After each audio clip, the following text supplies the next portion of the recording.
होंगे और मन लगा करके बोर्ड की प्रिपरेशंस कर रहे होंगे। तो लास्ट क्लास में हमने बिजनेस स्टडीज का एक बहुत ही इंटरेस्टिंग सा टॉपिक पढ़ा था, प्रबंध यानी कि मैनेजमेंट। 12th में आने के बाद में बिजनेस स्टडीज के कुछ नए कंसेप्ट्स आपको पढ़ने को मिलते हैं, जिसमें से एक कंसेप्ट हमने स्टार्ट किया था प्रबंध यानी मैनेजमेंट। मैनेजमेंट क्या होता है, मैनेजमेंट के प्रकार कौन कौन से हैं, मैनेजमेंट का हमारी लाइफ में हमारे व्यवसाय के लिए क्या महत्व है, प्रबंध के सिद्धांत कौन कौन से हैं। ठीक है, इसके साथ हमने और भी चीजें मेरे प्रीवियस वीडियो में मैंने आपको पढ़ाया कि समन्वय किसे कहते हैं, समन्वय और प्रबंध का क्या कनेक्शन है, प्रबंध के कौन कौन से कार्य हैं। तो जब हमने ये प्रीवियस वीडियोस में पढ़ाई करी तब हमारे सामने एक क्वेश्चन और निकल करके आया था कि प्रबंध आखिरकार है क्या, यानी प्रबंध की प्रकृति कैसी है, कि प्रबंध कला है, विज्ञान है या पेशा है। प्रीवियस वीडियो में बहुत ही इंपॉर्टेंट टॉपिक इस प्रबंध से संबंधित आपके सामने आया था कि प्रबंध की वास्तविक प्रकृति कैसी है। तो प्रबंध की प्रकृति के बारे में जब हम पढ़ रहे थे तो हमने ये जाना कि प्रबंध को हम कला और विज्ञान दोनों कह सकते हैं, क्योंकि प्रत्येक व्यक्ति इसमें अपनी योग्यता के अनुसार कार्य करता है और प्रबंध के अपने कुछ सिद्धांत हैं, कुछ परीक्षणों पर ये आधारित है, इसलिए ये विज्ञान भी है। तो हमने प्रबंध को कला और विज्ञान दोनों माना था, और इन दोनों चीजों को मानने के पीछे एक बात जो बहुत ही ज्यादा हमारे सामने निकल कर के आई थी वो ये थी कि प्रबंध के अपने कुछ सिद्धांत हैं। तो आज की क्लास में हम प्रबंध के इन्हीं सिद्धांतों को जानने की कोशिश करेंगे कि प्रबंध के सिद्धांत क्या है, प्रबंध के सिद्धांत किन पर आधारित है, इनका विकास किसने किया और ये प्रबंध में किस तरीके से सहायक होते हैं। तो चलिए आज की क्लास को स्टार्ट करते हैं। हमारी क्लास का आज का टॉपिक क्या है, प्रबंध के सिद्धांत। तो प्रबंध के सिद्धांत यानी मैनेजमेंट के हम सिद्धांतों के बारे में पढ़ रहे हैं। तो पहले तो हम सिद्धांतों का एक कंसेप्ट या डेफिनेशन को समझ लेते हैं कि प्रबंध के सिद्धांत है क्या और ये आपसे क्या कहना चाहते हैं। तो सिद्धांत को पहले हम समझेंगे तभी तो हम प्रबंध के सिद्धांतों को समझ पाएंगे। तो प्रबंध का सिद्धांत निर्णय लेने एवं व्यवहार के लिए व्यापक एवं सामान्य मार्गदर्शक होते हैं, कि प्रबंध के जो सिद्धांत होते हैं वो हमारे लिए क्या कार्य करते हैं। ये हमें प्रबंध से संबंधित निर्णय लेने में और उनसे संबंधित व्यवहार करने के लिए व्यापक और सामान्य मार्गदर्शक होते हैं। उदाहरण के लिए माना कि कर्मचारी के पदोन्नति से संबंधित निर्णय लेना है, यानी अगर आप क्या डिसीजन लेना चाहते हो being a manager, being a प्रबंधक, तो आपको ये निर्णय लेना है कि अगर कर्मचारी की पदोन्नति यानी कि उसको प्रमोट करना है, उसको प्रमोशन देनी है, तो हम क्या किस आधार पर निर्णय लें। तो एक प्रबंधक वरीयता को ध्यान में रखता है, एक ये कहता है कि जो सीनियर है उसको पहले प्रमोट किया जाए, तो दूसरा योग्यता पर, तो दूसरा प्रबंधक ये कहता है कि जिसके अंदर क्वालिफिकेशन है, जो डिजर्व करता है, उसको पहले प्रमोट करें। दोनों ही अपनी अपनी जगह पर क्या है, सही है, दोनों के सिद्धांत भी सही हैं। तो हम किस सिद्धांत के आधार पर किसको प्रमोट करें। तो अब समझ में आया प्रबंध के सिद्धांत क्या है। प्रबंध के सिद्धांत प्रबंध से संबंधित निर्णय लेने में सहायता प्रदान करते हैं, हमें मार्गदर्शन देते हैं। कैसे, जैसे कि एक एक्स पर्सन है जो कि क्या है, एक एम्प्लॉय है, और वाई भी एक एम्प्लॉय है। एक्स एक बिजनेस में 5 ईयर से काम कर रहा है और वाई को ज्वाइन किए अभी सिर्फ 2 ईयर्स ही हुए हैं, तो सीनियर कौन ज्यादा होगा, एक्स। अगर हम टैलेंट या योग्यता की बात करें तो ये सिर्फ बीकॉम पास है और इसने अभी नया MBA किया है। कंपनी प्रमोट करना चाहती है किसी एक को, कंपनी को किसी एक को प्रमोट करना है, प्रमोशन देना है, इंक्रीमेंट देना है, तो कंपनी किसको दे? तो मैनेजर ने कहा जो सीनियर है यानी कि मिस्टर एक्स 5 ईयर से अपनी सर्विसेज हमारी कंपनी को दे रहे हैं, तो पहला प्रमोशन मिस्टर एक्स को मिलना चाहिए, ना कि वाई को मिलना चाहिए। सही बात है, जो जितना पुराना है प्रमोशन उसको मिलना चाहिए, हम नए पर्सन को प्रमोशन कैसे दें? तो ये सिद्धांत तो क्या कहलाता है? वरीयता का सिद्धांत, कि जो सीनियर है उसको पहले प्रमोशन मिलना चाहिए। तो दूसरा कहलाया योग्यता का सिद्धांत, कि सिर्फ सीनियरिटी के बेसिस पे हम अगर डिसीजंस लें तो वो थोड़ा गलत होगा। वाई ने भले ही 2 साल काम किया, पर ये MBA किया हुआ है और इसको टेक्नोलॉजीज के बारे में बहुत पता है, ये बहुत अच्छे से कार्यों को करता है। ऐसी स्थिति में हम क्या करें? तो ऐसी स्थिति में आपके सामने एक प्रश्न उठता है कि हम कौन से सिद्धांत का चयन करें। तो ये कंपनी का निर्णय होगा कि वो योग्यता को चुनना चाहता है या वरीयता को। बस सिद्धांत ने तो आपको एक मार्गदर्शन कर दिया कि आपके पास दोनों तरीके के अल्टरनेटिव्स अवेलेबल है। आप एक्सपीरियंस के बेसिस पे भी प्रमोशन दे सकते हो और आप क्वालिफिकेशन के बेसिस पर भी प्रमोशन दे सकते हो। नाउ इट्स योर चॉइस कि हम किस तरीके से निर्णय लें। तो प्रबंध के सिद्धांत क्या करते हैं? प्रबंध को मार्गदर्शन देते हैं। इसी के साथ सिद्धांत तकनीकों का प्रयोग करने में, निर्णय लेने में अथवा कार्य में भी मार्गदर्शन का कार्य करते हैं। सिर्फ निर्णय नहीं लेते हैं, वो ये भी बताते हैं कि हमें कौन सी तकनीक का प्रयोग करना चाहिए, कौन से कार्य को चूज करना चाहिए, इसमें भी आपका मार्गदर्शन करते हैं। इस प्रकार से सिद्धांतों को मूल्यों से भिन्न समझना चाहिए। मूल्य से अभिप्राय किसी चीज को स्वीकार करने अथवा उसकी इच्छा से रखने से है, मूल्य का नैतिकता पूर्ण होने से है। कंसेप्ट समझ में आया आप लोगों को? कि सिद्धांत आपको ये बताते हैं कि क्या कार्य करना है, कैसे करना है और कौन सा निर्णय आपको लेना है, पर ये मूल्य नहीं है। मूल्य का अभिप्राय तो क्या होता है? किसी चीज को क्रैक करने की इच्छा से, कि मैं मार्केट गई और मुझे मार्केट में जाकर के चॉकलेट खानी है, उस चॉकलेट की प्राइस यानी कि मूल्य कितने रुपए है? 50 रुपीज। अगर आपके पास 50 रुपीज होंगे तो आप चॉकलेट खरीद के खा सकते हो, अगर नहीं होंगे तो नहीं खा सकते हो। तो मूल्यों से अभिप्राय तो किसी चीज के लिए क्या होता है? इच्छा रखने से है कि हम उसको क्रैक करने के लिए इतना अमाउंट रखते हैं या नहीं। जबकि सिद्धांत किसी वस्तु का मूल्य नहीं होकर के उसको मार्गदर्शन है कि उस वस्तु को हम किस प्रकार से प्राप्त कर सकते हैं। तो प्रबंध के लिए उसके सिद्धांत अत्यंत महत्वपूर्ण होते हैं। प्रबंध के सिद्धांतों को हम उसकी प्रकृति के माध्यम से अच्छे से समझ सकते हैं। तो प्रबंध के सिद्धांतों की प्रकृति क्या है? प्रकृति का मतलब नेचर।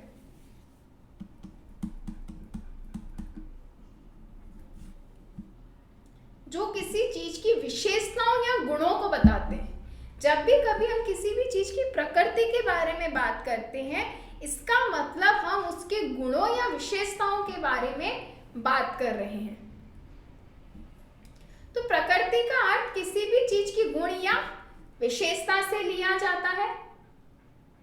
सिद्धांत सामान्य औपचारिक कथन है जो कुछ परिस्थितियों में लागू होते हैं। सिद्धांत क्या होते हैं? सिद्धांत एक ऐसे स्टेटमेंट्स, ऐसे कथन होते हैं जिन्हें हम कुछ पूर्व निर्धारित या कुछ चुनिंदा परिस्थितियों में ही लागू करते हैं। यानी ये आवश्यक नहीं है कि हर सिद्धांत हर जगह समान प्रकार से लागू होगा। जैसे मैंने अभी हाल आपको x और y के बारे में कहा, आप उनको वरीयता यानी कि एक्सपीरियंस और योग्यता दोनों के आधार पर प्रमोट कर सकते हो। पर पर ये जरूरी नहीं है कि हर बार हर जगह वरीयता को ही दिया जाए या हर बार योग्यता के ही अनुसार दिया जाए। कई बार ऐसा भी होता है कि एक्स ने भले ही 5 साल काम किया है पर वाई ने 1 साल में उतना काम करके दे दिया जितना वाई 5 सालों में नहीं कर पाया। ऐसे में प्रमोशन किसको मिलेगा? वाई को मिलेगा। तो सिद्धांत के लिए ये चीज समझ लेना बहुत ही आवश्यक है कि सिद्धांत हर एक परिस्थिति में लागू नहीं होते हैं। सिद्धांत वो कथन होते हैं जो कुछ परिस्थितियों में ही लागू होते हैं।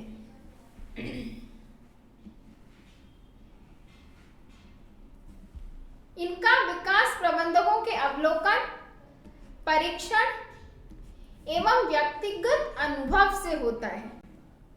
इसके बारे में हम कैसे जान सकते हैं? इसके बारे में हम अवलोकन, परीक्षण और व्यक्तिगत अनुभव से ही जान सकते हैं कि किस परिस्थिति के अंदर हमें कौन से सिद्धांत को लागू करना है। प्रबंध को हमने विज्ञान और कला दोनों के रूप में विकसित करने में इस पर निर्भर करता है। हमने जब प्रबंध को कला माना था तब भी ये कहा था कि प्रबंध के कुछ सिद्धांत हैं, और जब हमने प्रबंध को विज्ञान माना था तब भी इस बात की पुष्टि उसके सिद्धांतों के आधार पर की गई थी कि जिस तरीके के विज्ञान के अपने स्वयं के सिद्धांत हैं उसी तरह से प्रबंध के भी अपने सिद्धांत हैं। तो इसीलिए हम चाहे प्रबंध को कला माने या विज्ञान माने, इन दोनों रूपों में किसका योगदान सबसे ज्यादा रहा है? प्रबंध के सिद्धांतों का।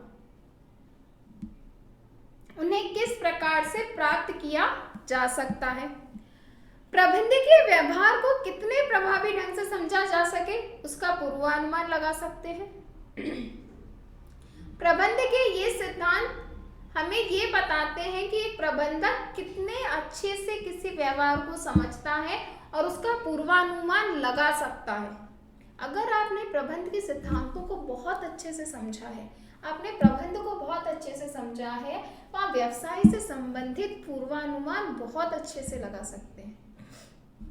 ये कब, किस समय, कौन सा कार्य किया जाना उचित होगा।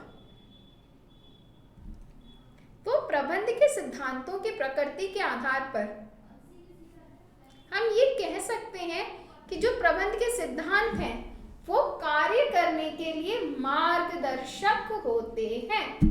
ये हमें क्या करते हैं? कार्य से संबंध में मार्गदर्शन प्रदान करते हैं। यह कारण एवं परिणाम के संबंधों को स्पष्ट करते हैं। क्या कर रहे हैं? ये देखो, कारण और परिणाम। जब हम विज्ञान के बारे में बात करते हैं तब हमने इस कंसेप्ट को पढ़ा था, कारण और परिणाम, कि विज्ञान में कोई भी घटना बिना किसी कारण के नहीं होती और उसका कुछ ना कुछ परिणाम जरूर निकलता है।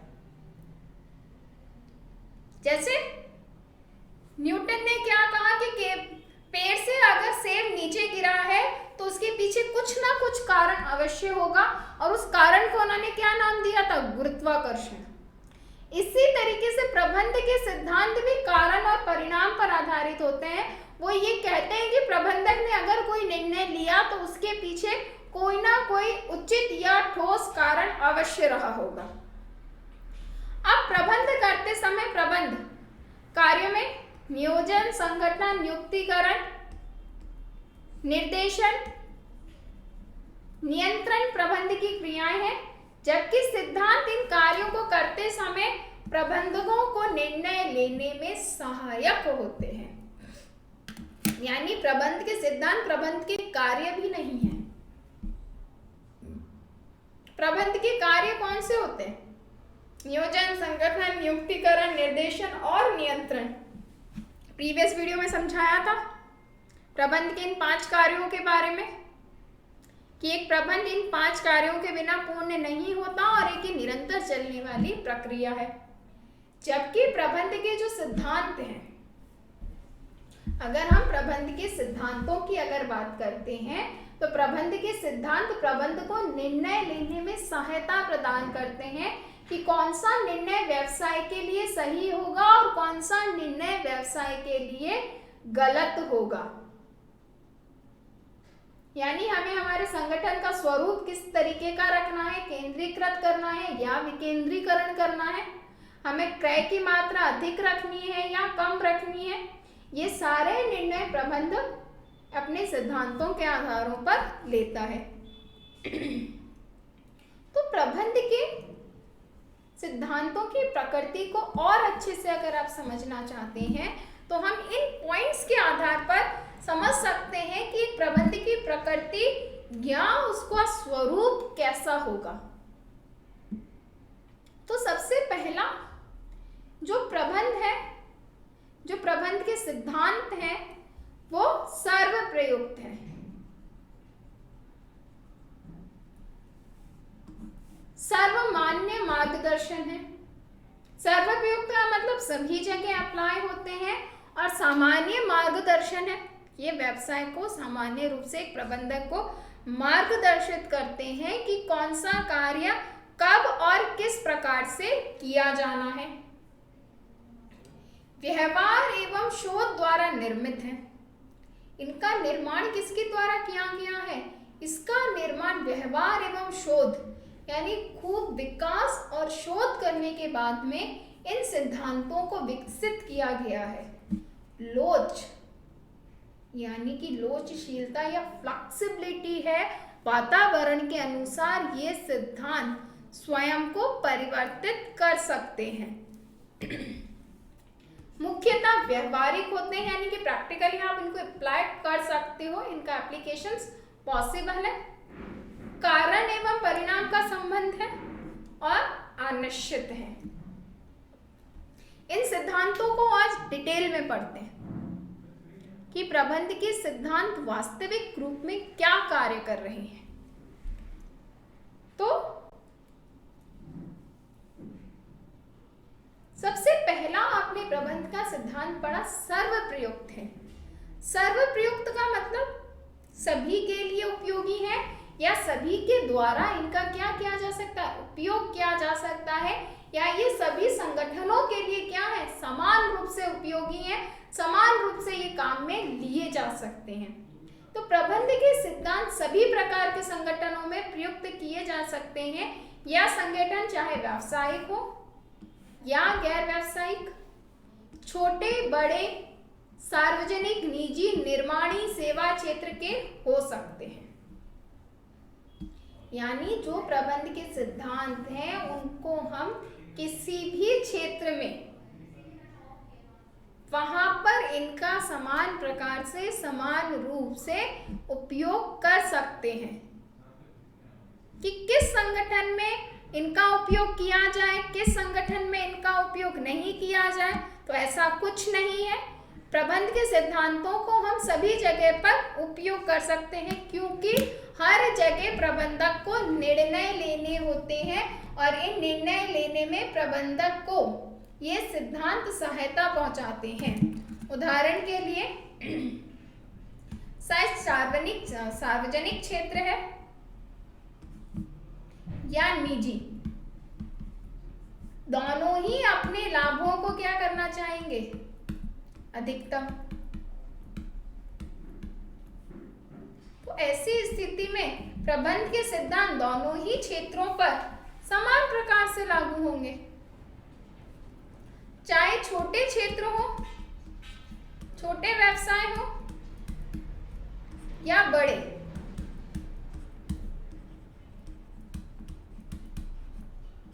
चाहे छोटे व्यवसाय हो या बड़े व्यवसाय, दोनों में ही समान प्रकार से, समान रूप से कर्मचारियों को नियुक्त करना है। तो नियुक्ति के सिद्धांत तो दोनों में समान प्रकार से लगाए जाएंगे कि भर्ती करनी है, भर्ती के बाद में चयन करना है, चयन करने के बाद में नियुक्त किया जाना है।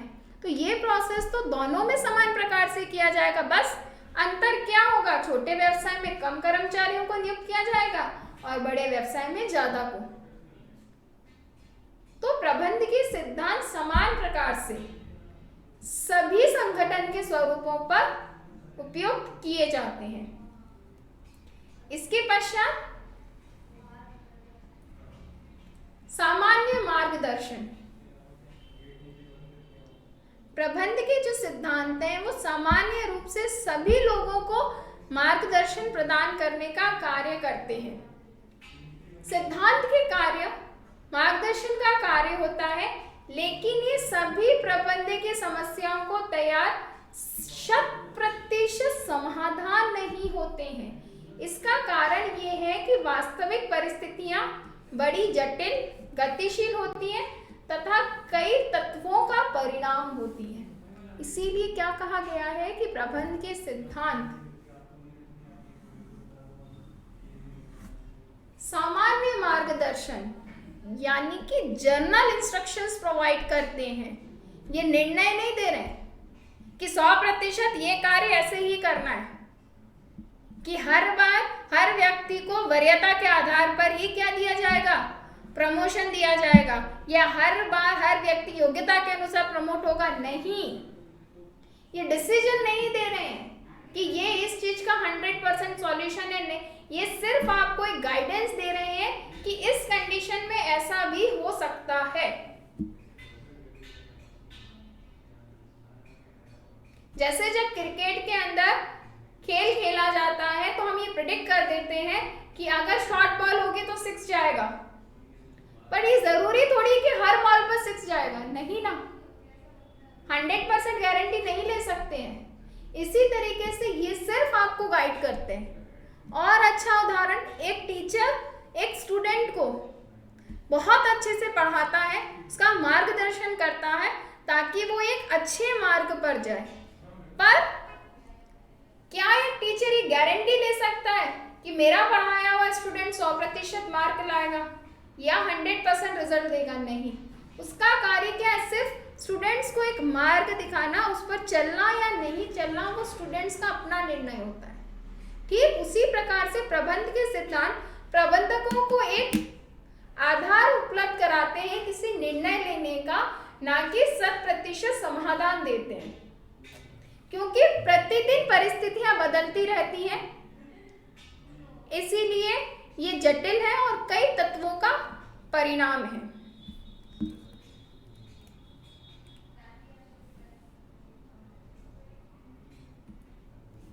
व्यवहार एवं शोध द्वारा निर्मित प्रबंधकीय सिद्धांतों को कई प्रकार के अनुभव, बुद्धि और चातुर्य के बाद विकास किया गया है। यानी इनका अलग अलग संगठनों पर उपयोग करने के बाद, उनके अनुभवों का विस्तार से अवलोकन करने के बाद में इनको क्या किया गया है, निर्मित किया गया है।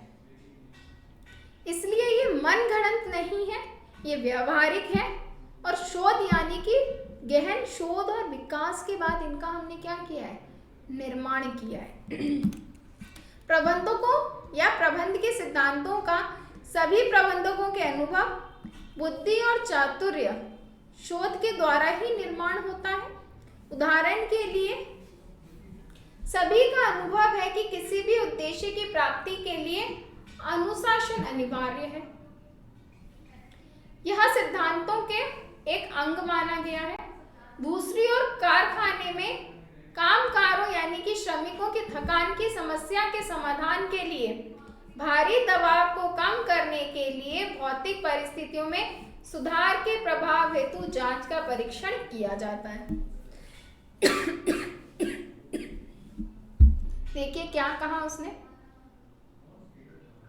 कि जो प्रबंध के सिद्धांत हैं वो अत्यंत ही महत्वपूर्ण हैं और इनको अनुभव के साथ में ही विकसित किया गया कि अगर कोई कर्मचारी किसी कारखाने में काम कर रहा है तो उसकी भौतिक परिस्थितियों की यानी कि जिस जगह वो काम कर रहा है, क्या वो वातावरण उस कार्य के अनुसार सही है या नहीं, इसकी जांच परीक्षण किया जाना चाहिए। एक कर्मचारी को यदि आप 9 बजे से 5 बजे तक कार्य करने के लिए बुलाते हो तो उसको कम से कम आधा घंटे के लिए खाना या लंच ब्रेक दिया जाना चाहिए। प्रबंध का सिद्धांत ये कहता है। उसको टी ब्रेक मिलना चाहिए, क्योंकि कोई भी व्यक्ति मशीन नहीं है कि वो 9 से 5 9 to 5 कंटिन्यू काम किए जा रहा है मशीन की तरह, उसको भी थकान होगी। तो ऐसी स्थितियों में इसके जो भी सिद्धांत विकसित किए गए हैं वो वास्तविक परीक्षणों के बाद में किए गए हैं। कि अगर कर्मचारियों से कार्य करवाना है तो उनको अनुशासन में रखना जरूरी है, नहीं तो कार्य नहीं होगा। कि 9 बजे की ड्यूटी है, वो 10 बजे आ रहे हैं, 5 बजे की जगह वो 3 बजे जा रहे हैं और वेतन पूरा ले रहे हैं, तो आपके कार्य को हम पूरा नहीं कर पाएंगे। तो इसीलिए ये भी अनुभव किया गया कि अनुशासन अनिवार्य है। तो प्रबंध के ऐसे हजारों सिद्धांत हैं और जितने भी सिद्धांत हैं वो व्यवहारिकता पर आधारित हैं। उनको शोध द्वारा ही निर्मित किया गया है और ऐसा नहीं है कि ये सिद्धांत सिर्फ विकसित हो चुके हैं। हर प्रबंधकर्ता कुछ सिद्धांतों को अपने व्यवसाय के अनुसार स्वयं निर्मित भी करता है कि उसकी व्यवसाय के लिए, उसकी व्यावसायिक परिस्थितियों के लिए किस सिद्धांत को किस प्रकार से लागू किया जाना चाहिए। कि हर एक सिद्धांत हर एक व्यवसाय या हर एक संगठन में अलग अलग प्रकार से लागू होगा। इसी प्रकार से लोच, प्रबंध के सिद्धांत बेलोच नुस्खे नहीं होते जिनको मानना अनिवार्य हो, यानी कि ये स्थायी नहीं है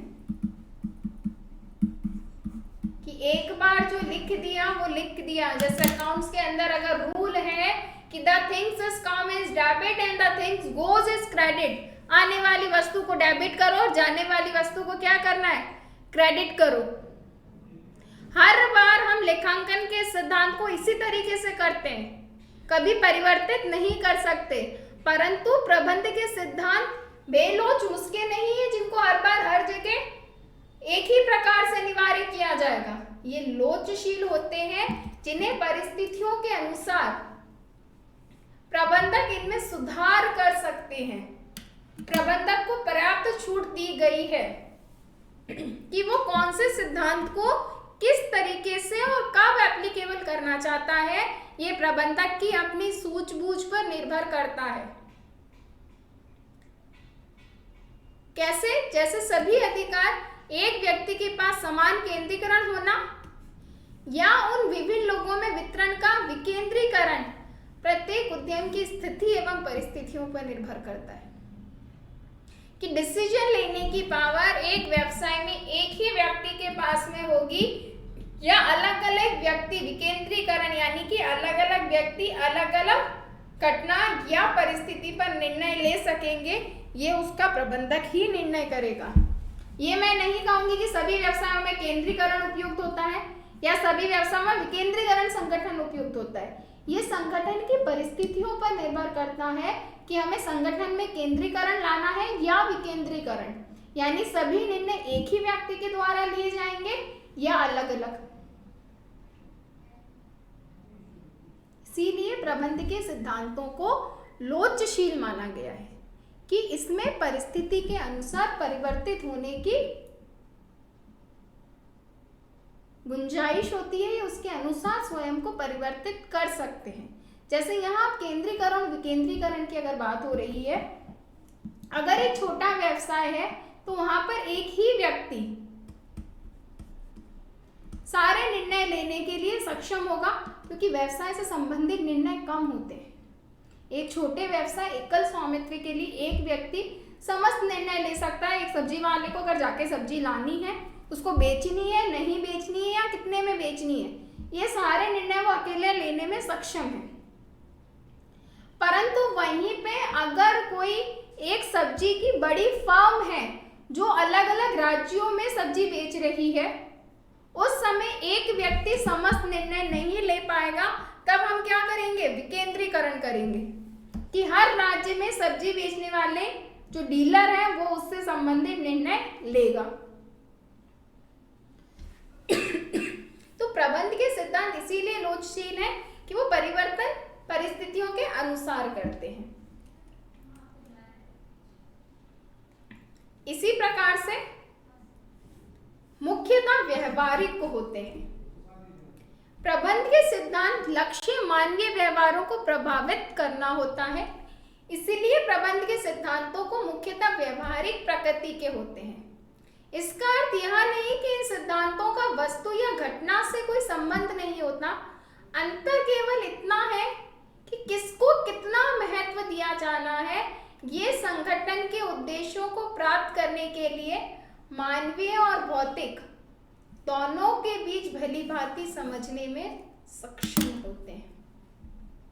कि ये हर बार इमोशनल होकर के डिसीजंस नहीं लेते हैं, कि हम हर बार मानवीय पहलू पर कि कोई व्यक्ति बीमार पड़ गया इसलिए नहीं आ रहा है या उसको कुछ दुर्घटना हो गई है, वो मुख्यतः व्यवहारिक यानी कि संगठन के उद्देश्यों को ध्यान में रखकर निर्णय लेते हैं कि ये चीज अगर हमारे संगठन में हो रही है तो हमारे संगठन को इससे लाभ होगा या हानि।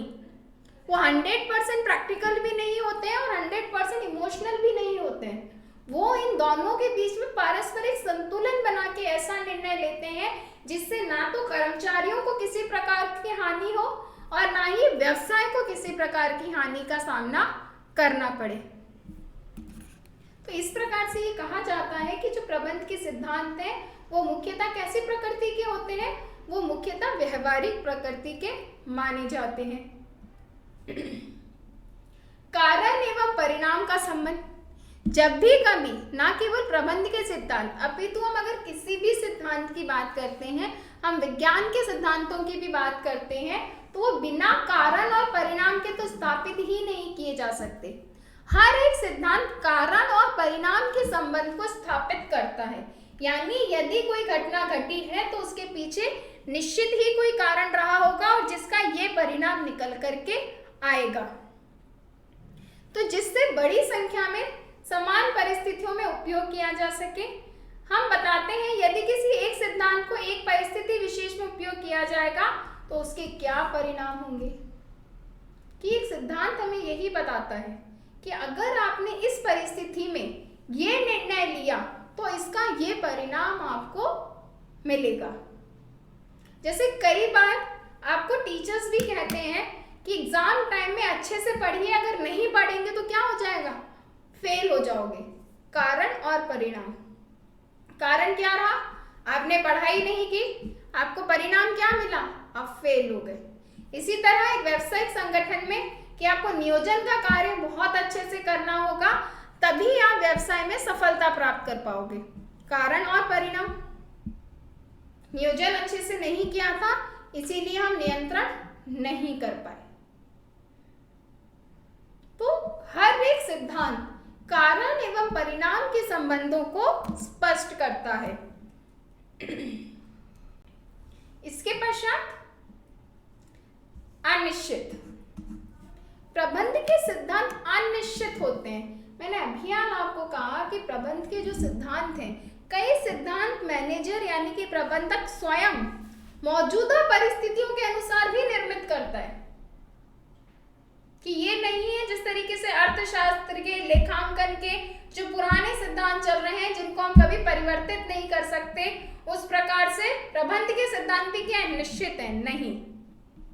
प्रबंध के सिद्धांत अनिश्चित हैं, विशेष परिस्थितियों के अनुसार ये निर्भर होते हैं। आवश्यकता अनुसार सिद्धांतों के प्रयोग में परिवर्तन लाया जा सकता है। उदाहरण के लिए कर्मचारियों को न्यायोचित पारिश्रमिक मिलना चाहिए, लेकिन न्यायोचित का क्या अर्थ होगा, इसका निर्धारण बहुत से तत्वों पर निर्भर करता है। कि गवर्नमेंट की गाइडलाइंस आ गई है कि जितने भी एम्प्लॉइज आपके यहाँ काम कर रहे हैं उसको फेयर क्या दोगे, आप रेम्युनरेशन दोगे। बट ये फेयर या न्यायोचित का मतलब क्या है? तो इसमें आप क्या सम्मिलित करोगे, कर्मचारियों का योगदान कितना है, यानी उनको हम कितने घंटे बुला रहे हैं, जो नियोक्ता है उसके भुगतान करने की क्षमता कितनी है, जिस व्यवसाय का हम अध्ययन कर रहे हैं उसकी प्रचलित मजदूरी दर कितनी है। यानी अगर हम बोलें कि एक मजदूर को हम 1 करोड़ रुपए की वेतन देंगे तो क्या ये न्यायोचित माना जाएगा? तो इस न्यायोचित शब्द की आपको तत्वों को समझना जरूरी है। इसीलिए क्या कहा गया कि प्रबंध के सिद्धांत अनिश्चित भी हैं।